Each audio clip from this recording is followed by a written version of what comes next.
Alright, we just finished up Chapter 7 and we are jumping back to Chapter 2. Section 2.1 is on quadratic functions, and this is also the return of Scotty. He's rollerblading. Alright, so in general, a polynomial function is a function that looks like this.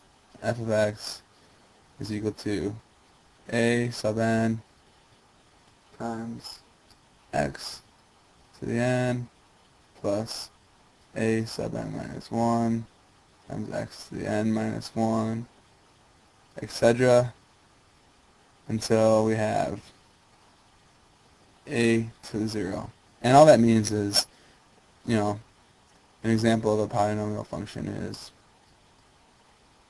x cubed minus 3x squared plus 4. Or g of x is equal to 4x to the 5th minus 3x squared minus 2x plus 4. I'm just making these up as I go. That's basically what it is. It's a coefficient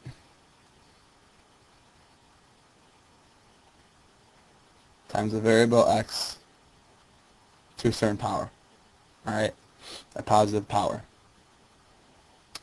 Specifically in this section, what we're talking about is quadratic functions, which are to the second degree. Alright?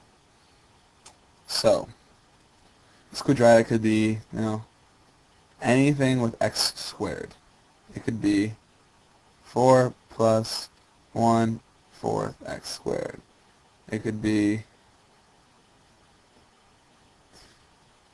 3x squared minus x plus 2. It's a polynomial to the second degree. Alright?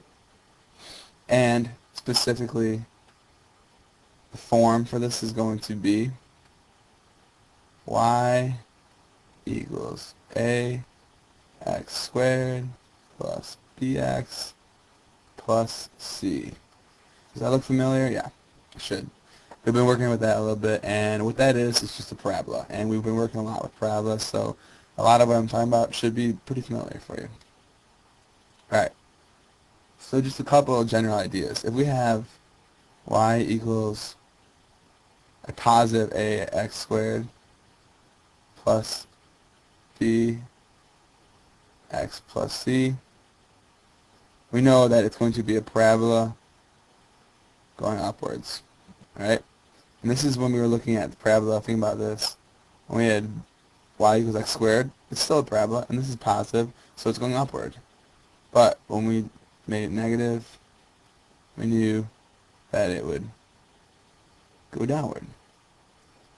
So in general, anytime your leading coefficient, or the coefficient on x squared, is positive, the parabola is going to be going upwards. Anytime that coefficient with x squared is negative, it's going to be a parabola going downwards. Okay? Now, another thing we're talking about here is that value of a. That value of a affects how wide the parabola is. When you remember y equals x squared, it was just a regular parabola. If I had y equals 4x squared, it's going to go up faster. Alright? This is back to when we were talking about transformations. That's pretty bad. Because every number will be 4 times what it used to be. However, if I have y equals 1/4 x squared, it's going to be wider. Because every value will be 1/4 of what it used to be. This is not new to you. This should be pretty much reviewed based on our transformations lesson, whatever you want to call it. Alright, now, let's also go back. Remember when we had equations such as y equals x minus 2 squared plus 3?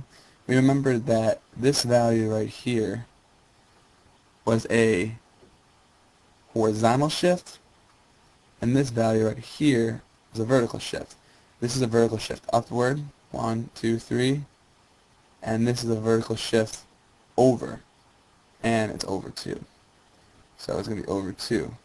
And we're going to find that the vertex is going to be right here. So it's over 2, up 3. Right?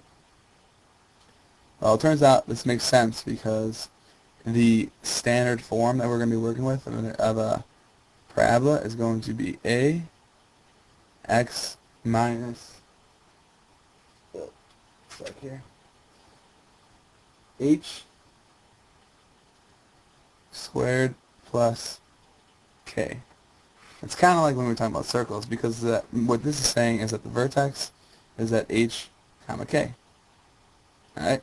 That makes sense because here h was 2, k was 3, so our vertex was at 2 comma 3. This a value is a value that's going to shrink or spread out the parabola. And if we have a negative here, it's going to flip it down. So this equation right here is what we're going to be working with. This is a standard form, because when we have it in this form, it's really easy for us to see where the vertex is going to be, because we just look at h and we look at k. Alright, so say we have a function f of x equals negative x minus 3 minus 4. It's got to be squared. Well, our h is right here. Our k is right here. So our center is going to be 3 comma negative 4. Right? So we're going to know that our center is going to be at 1, 2, 3, down 4, 1, 2, 3, 4. And since I have a negative sign here, we know that it's going to be going downwards. Pretty straightforward. And this should all make sense because this is our transformations. Alright? The negative sign is going to flip it across the x-axis, and these are transformations, horizontal and vertical. Alright? Alright, so say we're given this function, which is in the form ax squared plus bx plus c. But we want to get it into the form f of x equals a times x minus h squared plus k. Here's what we're going to do. I'm going to take this down here, and I'm going to just do a little bit of work to it. So, we have f of x equals 2x squared plus 8x plus 7. You can see, factor out a 2 here, which will leave us with x squared plus 4x plus 7. Now what I'm trying to do is get this to be a perfect square. Alright? And in order to do that, I just gotta be a little bit creative here. Alright, what I'm gonna do is add and subtract a number. I'm gonna add 4 and I'm gonna subtract 4. Totally legal because I'm adding it and I'm subtracting it. Really, I'm not doing anything. But the reason we do that is because I can then pull out this negative 4 right here, and you'll see I'm left with 2x plus 4x plus 4 minus, and here's where you gotta be careful. You have to write 2 times 4, because although I only subtracted 4, it's times 2, so if I pull it out, I have to still multiply by 2. Alright? And lastly, it's because then when we do this, this becomes x plus 2 squared. Those are equal. It's minus 8 plus 7, so it's going to be minus 1. And now we have it in standard form.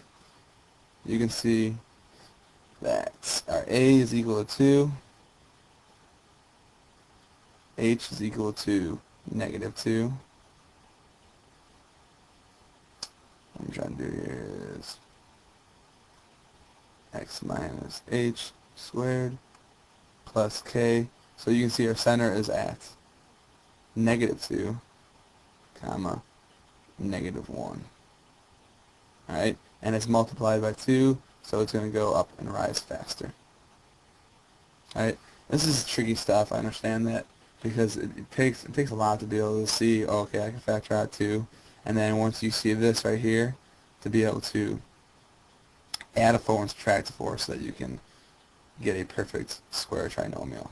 Alright, and we're going to go over this, so don't worry about it too much. One thing to remember, like I said, was that when I'm subtracting the 4 here and taking it out, when I'm subtracting 4 here, I'm really subtracting 8 because this is all getting multiplied by 2. So I have to subtract 8 out here, basically 2 times 4. Alright. Alright, one of the last things I want to talk about here is when you're given f of x is equal to ax squared plus bx plus c, the vertex is going to have an x-coordinate of -b over 2a. I don't know if it's familiar with anybody. So say we have,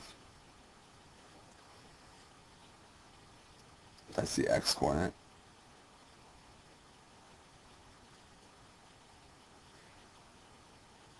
And all you need to do is plug that in for x to find the y-coordinate.